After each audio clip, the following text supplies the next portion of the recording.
আসসালামু আলাইকুম। আমি এখানে পাঙ্গাস মাছ ভাজি করতেছি।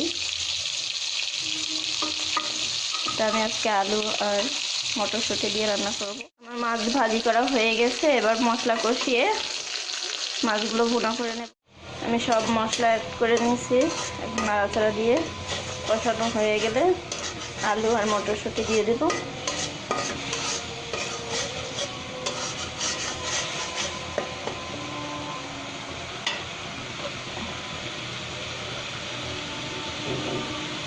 স্বাদ মতো লবণ,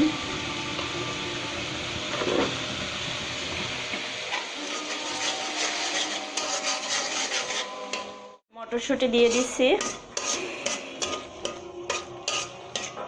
এবার আমি দিয়ে দিব কেটে রাখা আলুগুলো। আলু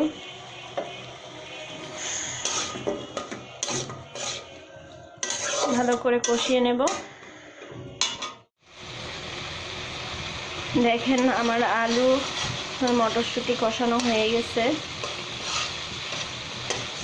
এবার আমি আবার ঢাকনা দিয়ে ঢেকে দেব। ফুটে উঠেছে, এবার আমি ভাজা মাছগুলো দিয়ে দিচ্ছি।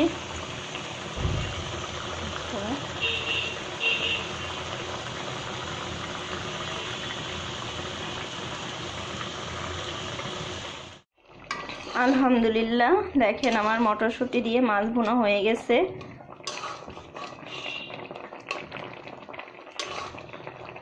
কেমন হয়েছে বন্ধুরা কমেন্টস বক্সে জানাবেন। আজকে এই পর্যন্তই। আল্লাহ হাফেজ।